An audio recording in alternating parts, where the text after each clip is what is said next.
का question number 2 finish किया था चैप्टर नंबर 3 अंडरस्टैंडिंग क्वाड्रिलेटरल्स। उसमें एक्सरसाइज 3.2 का हमने क्वेश्चन नंबर 2 कंप्लीट किया था। ठीक है, अब हम स्टार्ट करते हैं क्वेश्चन नंबर 3 से। Exercise 3.2 question number 3। ठीक है, क्वेश्चन नंबर 3 क्या है कि how many sides does a regular polygon have if the measure of N exterior angle is 24 degree. ठीक है, कितनी साइड्स होगी। अब हमें यहाँ पे देखो क्वेश्चन नंबर 2 में हमें नंबर ऑफ साइड्स दिया था, तो उसके ऊपर से एंगल फाइंड करना था। यहाँ पे क्वेश्चन 3 में हमें एंगल दिया है, तो उसके ऊपर से हमें क्या फाइंड करना है, नंबर ऑफ साइड्स। ठीक है, तो क्वेश्चन नंबर 3 एक ही है। ठीक है, तो अभी हमने क्या फॉर्मूला लिखा था, पहले तो हम लिखेंगे कि number of angles multiply by measure of angle equal to 360। अभी हमें क्वेश्चन नंबर 2 में लिखा था, क्वेश्चन नंबर 2 में ये लिखे थे ना हमने फॉर्मूला। ठीक है, अब नंबर ऑफ एंगल्स तो हमें पता नहीं है, क्योंकि नंबर ऑफ साइड्स हमें फाइंड करनी है। तो जितने एंगल होंगे उतनी ही साइड होगी, तो नंबर ऑफ एंगल हमें क्या करने हैं, फाइंड करने हैं। ठीक है, तो यहाँ पे मैं ऐसे ही लग रही हूँ इसे कि number of angles multiply by measure of angle कितना दिया है, देखो क्वेश्चन नंबर 3 में 24 डिग्री। ठीक है, तो multiply by 24 is equal to क्या आएगा, 360। 24 को क्या आएगा, डिवीजन में आएगा, तो number of angles is equal to 360 divide by 24। तो क्या मिलेगा, 24 1 24, 360 डिवाइड बाय 24, 24 1 24, 6 माइनस 2 1 120, 24 5 24 5 120। ठीक है, तो क्या मिला, 15। क्या मिला, 15। ठीक है, यहाँ पे नंबर ऑफ एंगल्स है, तो डिग्री की साइन नहीं आएगी, ये दोनों में डिग्री है, ऊपर नीचे डिग्री की साइन कैंसिल हो जाएगी। तो 360 डिवाइड बाय 24 कितना मिला, 15। Number of angles is equal to 15। अब हमें पता है कि कोई भी पॉलीगॉन में जितने एंगल्स होंगे उतनी ही क्या होगी, साइड्स होंगी। ठीक है, तो हम क्या लिखेंगे यहाँ पे कि number of angles is equal to number of sides. Angles and sides दोनों क्या होंगे, सेम, तो वो कितना मिलेगा, 15। अगर एंगल्स 15 है तो साइड्स भी कितनी होंगी, क्लियर। ठीक है, लिख लो सब। Then let's move to question number 4.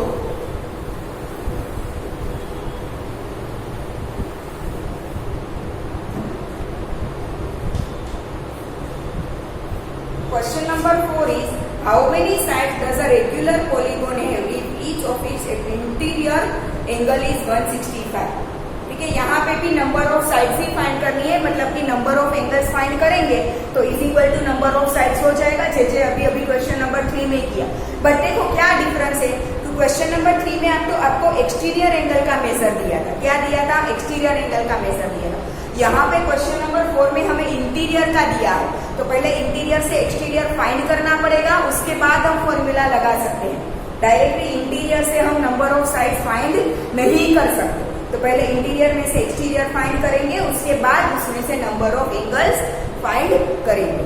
समझ में आ रहा है। ठीक है, क्योंकि क्वेश्चन 4 में हमें इंटीरियर का मेजर दिया है 165, तो पहले एक्सटीरियर फाइंड करना पड़ेगा, बाद में हम क्या करेंगे, फॉर्मूला में वो वैल्यू पुट करेंगे। ठीक है, तो हमें पता है कि कोई भी पॉलीगॉन हो, ठीक है, उसके बाजू बाजू के जो इंटीरियर एक्सटीरियर होते हैं, जैसे कि ये ट्राइंगल है, ठीक है, ये किया हमने, ये इंटीरियर ये एक्सटीरियर दोनों का सम क्या होगा, 180। ठीक है, ऐसे हमने किया, तो ये इंटीरियर और ये एक्सटीरियर दोनों का सम क्या होगा, 180। यहाँ पे ऐसे करो तो ये इंटीरियर ये एक्सटीरियर दोनों का सम क्या होगा, 180। तो बाजू बाजू के जो इंटीरियर दूसरे नहीं है, ये इंटीरियर और ये एक्सटीरियर ऐसा नहीं चलेगा, बाजू बाजू के इंटीरियर एक्सटीरियर ही होने चाहिए। उन दोनों का सम कितना होता है, 180, क्योंकि वो क्या होते हैं, लीनियर एंगल्स। ठीक है, तो यहाँ पे हमें इंटीरियर दिया है, तो इंटीरियर प्लस एक्सटीरियर 180 होगा, तो उसमें से एक्सटीरियर मिल जाएगा। कैसे, देखो अभी मैं करवा रही हूँ। ठीक है, क्या लिख रही हूँ मैं कि interior angle multiply by exterior angle sorry interior angle plus exterior angle is equal to 180। Interior और एक्सटीरियर दोनों बाजू बाजू के जो दो इंटीरियर और एक्सटीरियर होते हैं उन दोनों का सम क्या होता है 180। अब इंटीरियर हमें यहाँ पे कितना दिया है 165 प्लस एक्सटीरियर एंगल। यहाँ पे कोई एक्स वाई जेड कुछ सिंबल नहीं लिख रही हूँ, सिर्फ एक्सटीरियर ऐसा ही लिख देती हूँ, ठीक है। Exterior angle is equal to 180। अब 165 इस साइड जाएगा तो क्या हो जाएगा माइनस, तो एक्सटीरियर एंगल तो पहले आपको कितना मिलेगा, exterior angle is equal to 180 minus 165 कितना आएगा 15। 180 माइनस 165 दैट इज 15। तो आपको मिल गया एक्सटीरियर एंगल। अब आप फॉर्मूला अप्लाई कर सकते हो। कौन सा फॉर्मूला कि number of angles multiply by measure of angle is equal to 360, ठीक है। इंटीरियर का डायरेक्ट फॉर्मूला करोगे तो आंसर रॉन्ग आएगा। इंटीरियर का फॉर्मूला है कि n-2 मल्टीप्लाई बाय 180, इससे आपका आंसर रॉन्ग आएगा क्योंकि वो सम है डायरेक्ट, ठीक है। हमें यहाँ पे फॉर्मूला सिर्फ एक्सटीरियर का ही अप्लाई करना है, ठीक है। तो क्या आएगा कि number of angles multiply by measure of angle is equal to क्या आएगा 360 आएगा। नंबर ऑफ एंगल्स फाइंड करने हैं, साइड्स फाइंड करनी है, मतलब नंबर ऑफ एंगल्स से नंबर ऑफ साइड्स क्या होगा सेम होगा, तो ये फाइंड करना है number of angles multiply by measure of angle कितना है 15 इज इक्वल टू 360। तो नंबर ऑफ एंगल्स क्या मिलेगा 360 डिवाइड बाय 15, ठीक है। तो नंबर ऑफ एंगल्स क्या मिलेंगे 50, 360, 55, 50 डिवाइड बाय 15 करोगे तो 50 2 सा 30, 15 4 सा 36 डिग्री कैंसिल हो जाएगी। तो नंबर ऑफ एंगल्स क्या आएगा 24। अब number of angles is equal to number of sides यहाँ पे लिख रही हूँ, ठीक है। Number of angles is equal to number of sides is equal to 24। कितनी साइड्स होंगी 20, क्लियर, ठीक है। जिसका इंटीरियर एंगल 165 और एक्सटीरियर एंगल 15 होगा वो पॉलीगॉन की कितनी साइड्स होगी 20, ठीक है। लिख लो सब, हो गया सबका, ठीक है। Then let's move to question number 5।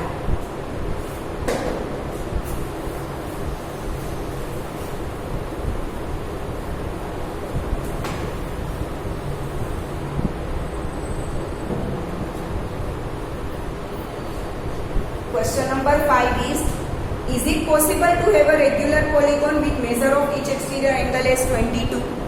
ठीक है, एक्सटीरियर एंगल रेगुलर पॉलीगॉन के सारे एक्सटीरियर का मेजरमेंट, सारे रेगुलर पॉलीगॉन के सारे एक्सटीरियर एंगल का मेजरमेंट 22 डिग्री हो, ऐसा कोई रेगुलर पॉलीगॉन पॉसिबल है, ये हमें फाइंड करना है। तो उसके लिए हम पहले नंबर ऑफ एंगल्स या तो नंबर ऑफ साइड्स फाइंड करेंगे, उसके ऊपर से कैसे करते हैं वो स्टेप वाइज आपको समझा दी जाती है, ठीक है। तो हमें यहाँ पे एक्सटीरियर एंगल का मेजर क्या दिया है 22 डिग्री, ठीक है। तो हम यहाँ पे फॉर्मूला अप्लाई करेंगे कि number of angles multiply by measure of angle is equal to क्या आएगा 360 आएगा, ठीक है। नंबर ऑफ एंगल हमें फाइंड करना है, ठीक है। पॉलीगॉन है या नहीं, रेगुलर पॉलीगॉन बन सकता है या नहीं, वो फाइंड करने के लिए पहले हम नंबर ऑफ एंगल्स फाइंड करेंगे, ठीक है। Number of angles multiply by measure of angle कितना दिया है 22 इज इक्वल टू 360। अब 22 इस साइड आएगा तो डिवीजन में जाएगा, number of angles is equal to 360 divide by 22।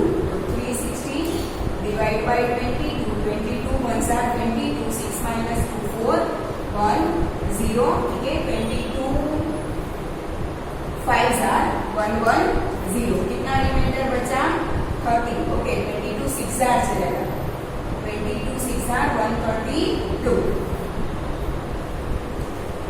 10 minus 2 8, यहाँ पे आएगा 0, यहाँ पे लगा दूं पॉइंट, यहाँ पे आएगा 0। 22 4 जार तो 88 हो जाएगा, तो 22 3 जार 66। 10 माइनस 6 4, यहाँ बचा 140 0। तो ये 140 ये चलता जाएगा, तो भी 0 नहीं हो। देखो फिर से 140 आ गया, तो फिर से ये आएगा, फिर से ये कंटिन्यू चलता ही जाएगा। तो अप्रोक्सीमेटली मैं ले लेती हूँ, यहाँ पे 6 आएगा ना, 122 6 जार 132, तो क्या मिला मुझे 16.36। क्या मिला मुझे 16.36, राउंड फिगर ले लिया, ठीक है। तो ये क्या मुझे मिला, मुझे नंबर ऑफ एंगल्स। क्या मिला मुझे, नंबर ऑफ एंगल्स। अब आपको लग रहा है कि नंबर ऑफ एंगल्स डेसिमल में या तो मिक्स इंटीजर में हो सकता है। आप अगर डेसिमल में ना करो तो मिक्स इंटीजर में भी लिख सकते हो, ठीक है। पर आपको लग रहा है कि नंबर ऑफ एंगल्स कभी भी डेसिमल या तो मिक्स इंटीजर में हो सकता है। आप किसी को ऐसा बोल सकते हो, देखो आपने एंगल को मेजरमेंट किया है, ठीक है, आपने प्रोटेक्टर रख के एंगल की मेजरमेंट आपने प्रोटेक्टर से मेजर किया कि ये 30 डिग्री का है या 50 डिग्री का है या तो 75 डिग्री का है, जो भी आप मेजर करो, ठीक है। तो आप अपने फ्रेंड से बात करते हो तो कैसे बोलते हो कि मैंने 4 एंगल का मेजरमेंट फाइंड किया, अलग अलग 4 एंगल का मैंने प्रोटेक्टर से 4 एंगल मैंने मेजर किए, या तो मैंने 7 एंगल मेजर किए, 4 एंगल मेजर किए, या तो कभी बोलते हो कि मैंने 7 एंगल मेजर किए। कभी आपने ऐसा बोला कि मैंने 5.5 एंगल मेजर किए, हो सकता है ऐसा कभी। तो रिमेंबर ऑलवेज कि नंबर ऑफ एंगल्स या तो नंबर ऑफ साइड कभी भी डेसिमल या तो मिक्स इंटीजर नहीं आएगा। हाँ, मेजर ऑफ एंगल हो सकता है, ठीक है, मेजर ऑफ एंगल हो सकता है, 15.5 डिग्री हो सकता है, बट नंबर ऑफ एंगल, देखो number and measure both are different thing, ठीक है। Number of angle and measure of angle both are different thing. Measure of angle decimal में हो सकता है, बट नंबर ऑफ एंगल या तो नंबर ऑफ साइड्स कभी भी डेसिमल में नहीं हो सकती, ठीक है। कोई भी पॉलीगॉन ड्रॉ करो, आप ऐसे बोल सकते हो कि नंबर ऑफ साइड्स आपको बोले कि आपने जो पॉलीगॉन ड्रॉ किया है उसकी कितनी साइड्स है, या तो 7 साइड्स होगी, 8 होगी, 15 साइड होगी। कभी ऐसा बोलेगा कि 5.5 साइड की पॉलीगॉन था, ठीक है। कभी ऐसा बोलोगे कि 7.5 साइड का पॉलीगॉन था, हो सकता है, कभी नहीं हो सकता, ठीक है। तो नंबर ऑफ एंगल्स या और नंबर ऑफ साइड्स कभी भी डेसिमल में नहीं आ सकता। तो ये क्या है, which is not possible. Number of angle हमें डेसिमल में मिला, वो पॉसिबल नहीं है। That means 22 degree external angle हो वैसा रेगुलर पॉलीगॉन भी पॉसिबल नहीं है। आ गया समझ में। अगर ये वैल्यू आपको एक होल नंबर मिलता, एक होल नंबर क्या है वो चैप्टर 1 में हमने पढ़ लिया, ठीक है। 0 एंड सारे पॉजिटिव इंटीजर्स, उसे हम क्या बोलते हैं, होल नंबर। तो अगर नंबर ऑफ एंगल्स आपको कोई होल नंबर मिलता तो यहाँ पे रेगुलर पॉलीगॉन पॉसिबल होता, बट ये क्या मिल रहा है, डेसिमल मिल रहा है। That means regular polygon is not possible, ठीक है। तो a इज इक्वल टू क्या मिला, नंबर ऑफ एंगल्स हमें क्या मिला 16.36। तो यहाँ पे हम कोमा करके लिखेंगे which is not possible. Number of angles कभी भी डेसिमल में नहीं हो सकते, ठीक है। तो फाइनल आंसर क्या लिखेंगे, number of angles which is not possible. So regular polygon with exterior angle regular polygon with exterior angle is 22 degree is not possible, ठीक है। ऐसा रेगुलर पॉलीगॉन के जिसके एक्सटीरियर एंगल का मेजरमेंट 22 डिग्री हो वो पॉसिबल नहीं। क्लियर, ठीक है। लिख लो, ये सम हो गया सबका। देन ये था क्वेश्चन 5 का ए, ठीक है। अब हम करेंगे B.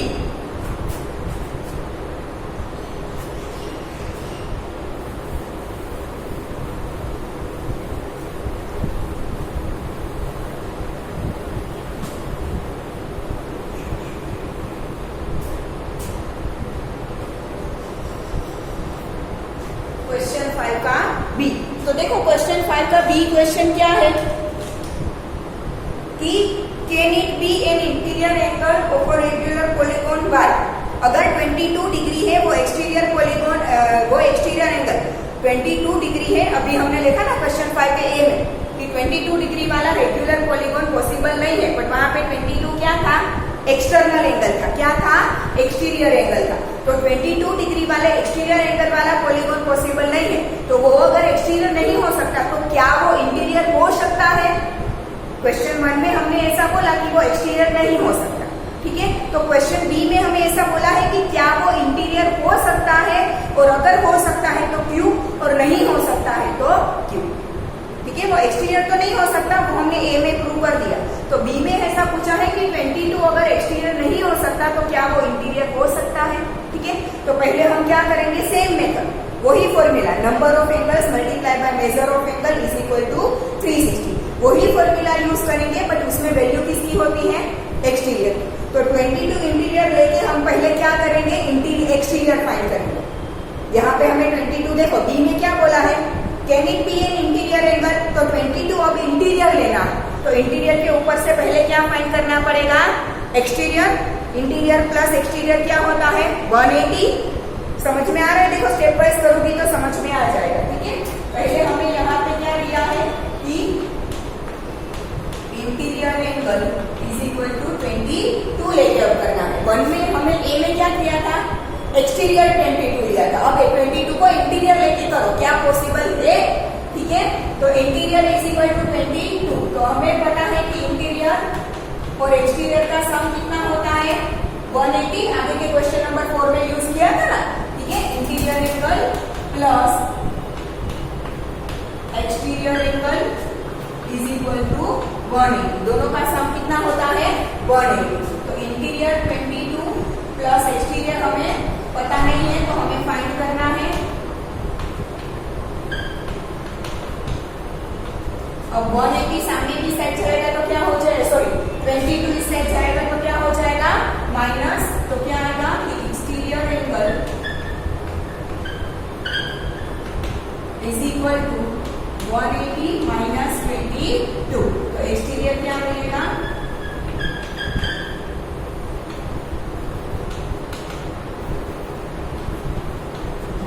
minus 22, 180 minus 20 that is 160, 160 minus 2 that is 158, exterior क्या मिला, 158। अब हमारा जो रेगुलर फॉर्मूला है कि number of angles multiply by measure of angle is equal to 360, ये पुट करो, ठीक है। Number of angles multiply bye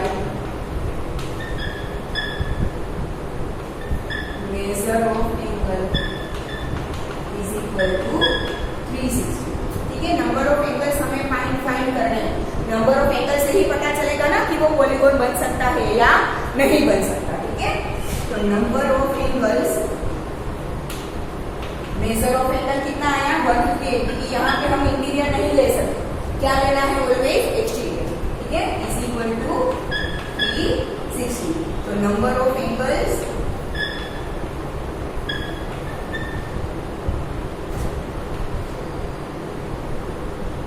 ये 360 डिवाइड बाय ये 158, तो नंबर ऑफ एंगल्स क्या मिलेगा,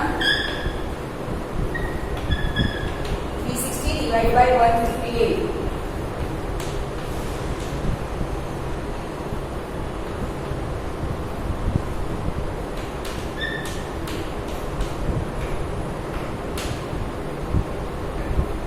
हाँ 158 2 316, यहाँ पे 10 कट 5 10 माइनस 6 4 4 0, क्या मिला 44, ठीक है। 360 डिवाइड बाय 158, तो 158 2 316, अब 44 में जा, यहाँ पे पॉइंट ले लो, यहाँ पे 0 ले लो, तो 158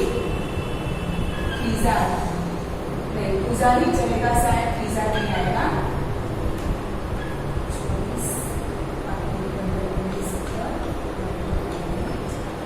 बड़ा हो जाएगा, अभी भी 2 ही चलेगा, 4 3 1 6 10 और 3 10 माइनस 6 4 3 माइनस 1 2 4 माइनस 3 1, क्या आया, तो देखो ये भी डेसिमल में आया, क्या आया, डेसिमल में। नंबर ऑफ एंगल्स क्या मिला हमें, 2.2, तो यहाँ पे भी डेसिमल में नंबर ऑफ, अभी मैंने बोला ना नंबर ऑफ एंगल या तो नंबर ऑफ साइड कभी भी डेसिमल में नहीं हो सकता, दैट मीन्स की 22 एक्सटीरियर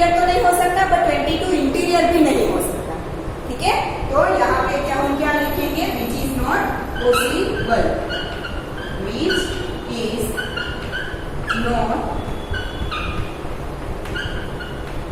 पॉसिबल। ठीक है, आगे के क्वेश्चन ए में क्या था कि 22 एक्सटीरियर था तो वो पॉसिबल नहीं है। यहाँ पे इंटीरियर लेके किया तो वो भी पॉसिबल नहीं है। देखो रेगुलर पॉलीगॉन के लिए, हाँ, अगर पॉलीगॉन रेगुलर ना हो तो कोई एक आधा एंगल हो सकता है, सारे एंगल नहीं। कोई एक अगर रेगुलर है, हमारा पॉलीगॉन है, वो अगर रेगुलर नहीं है तो उसका एक आधा इंटीरियर या एक्सटीरियर 22 पॉसिबल है, बट वो रेगुलर है तो पॉसिबल नहीं है। ठीक है, यहाँ पे हमें सिर्फ रेगुलर के लिए ही पूछा है। तो फाइनल हम आंसर क्या लिखेंगे कि 22 degree can not be an interior angle.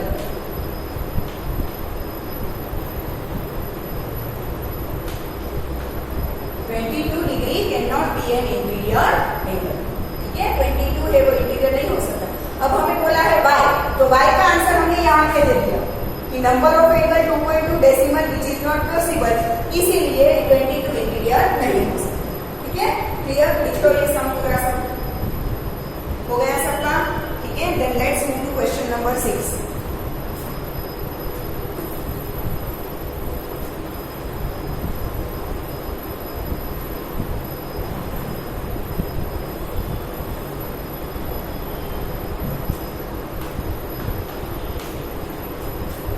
Question 6 is what is the minimum interior angle possible for a regular polygon and why? Minimum interior angle कितना रेगुलर पॉलीगॉन के लिए ही बोला है। अब हमें पता है कि पॉलीगॉन की मिनिमम साइज कितनी होती है, याद करो। पॉलीगॉन का चैप्टर के स्टार्टिंग में मैंने पॉलीगॉन का पूरा टेबल लिखवाया था कि कितनी साइड्स हो तो पॉलीगॉन का नाम क्या होगा। उसमें सबसे पहला पॉलीगॉन क्या लिया था, ट्राइंगल लिया था, मतलब कि मिनिमम 3 साइड हो सकती है। 3 से कम मतलब कि 2 साइड वाला पॉलीगॉन कभी भी पॉसिबल नहीं है। ठीक है, तो सबसे पहला रेगुलर पॉलीगॉन क्या आएगा, सबसे कम साइड वाला ट्राइंगल। और रेगुलर ट्राइंगल के इंटीरियर एंगल का मेजरमेंट क्या होता है 60 डिग्री। तो मिनिमम एंगल कितना मिलेगा 60 डिग्री। आया समझ में? ठीक है, यहाँ पे क्वेश्चन क्या है देखो, What is the minimum interior angle possible for a regular polygon? कोई भी रेगुलर पॉलीगॉन के लिए मिनिमम इंटीरियर एंगल का मेजरमेंट कौन सा पॉसिबल है। तो आप याद करो कि सबसे कम साइड वाला रेगुलर पॉलीगॉन कौन सा है, तो कि ट्रायंगल। सबसे कोई भी पॉलीगॉन में सबसे कम साइड 3 ही हो सकती है, उससे कम नहीं हो सकती। ठीक है, तो ट्रायंगल है वो सबसे पहला पॉलीगॉन है। उसका इंटीरियर एंगल कितना होता है, equilateral triangle. Regular polygon triangle हो तो क्या होता है, इक्विलेटरल ट्रायंगल होता है, सारे एंगल्स इक्वल और सारी साइड इक्वल। इक्विलेटरल ट्रायंगल का एंगल कितना होता है 60 डिग्री का होता है। ठीक है, तो यहाँ पे ये मिलेगा हमें। ठीक है, तो मिनिमम एंगल कितना मिलेगा 60। तो इसे पूरे सेंटेंस में आंसर लिख दें। ठीक है, तो हमें क्या लगेगा मिलेगा कि what is the minimum interior angle possible for a regular polygon y का भी हमें आंसर देना है कि क्यू। ठीक है, तो आंसर हम लिखेंगे, एक second, the equilateral triangle, the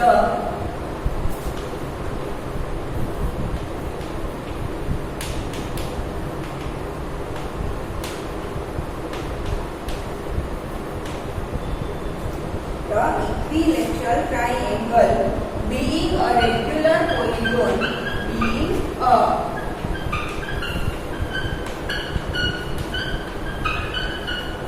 regular polygon of 3 sides, being a regular polygon of 3 sides is the least measure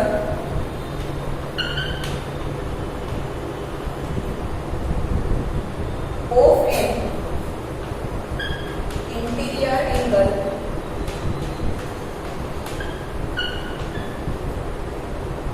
is equal to 60 degree. ठीक है, सबसे पहला इक्विलेटरल ट्रायंगल आएगा। सबसे पहला रेगुलर पॉलीगॉन कौन सा आएगा, इक्विलेटरल ट्रायंगल। ठीक है, सबसे कम साइड वाला, और उसके इंटीरियर एंगल का मेजरमेंट क्या होता है 60। तो मिनिमम कोई भी रेगुलर पॉलीगॉन के मिनिमम इंटीरियर एंगल का मेजर क्या आएगा 60 degree.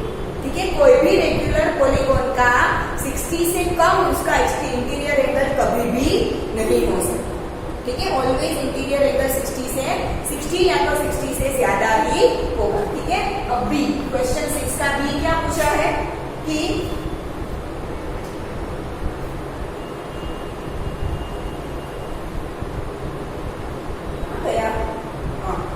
What is the maximum exterior angle possible for a regular polygon.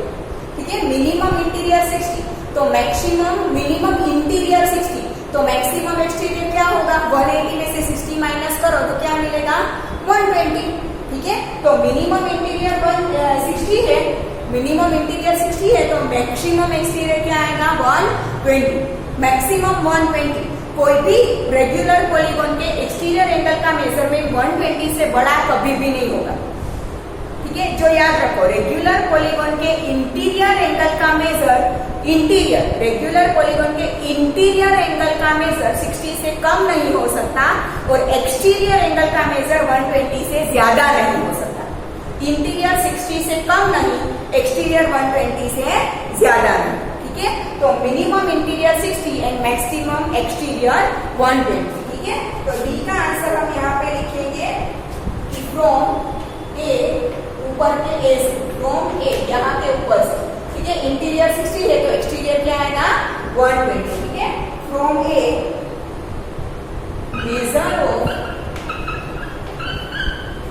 Maximum exterior angle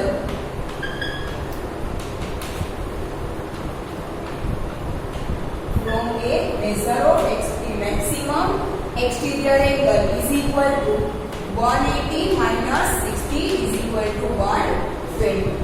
ठीक है, तो मिनिमम इंटीरियर होगा 60 डिग्री का और मैक्सिमम एक्सटीरियर होगा 120 का। क्लियर? ठीक है, आ गया सबको समझ में।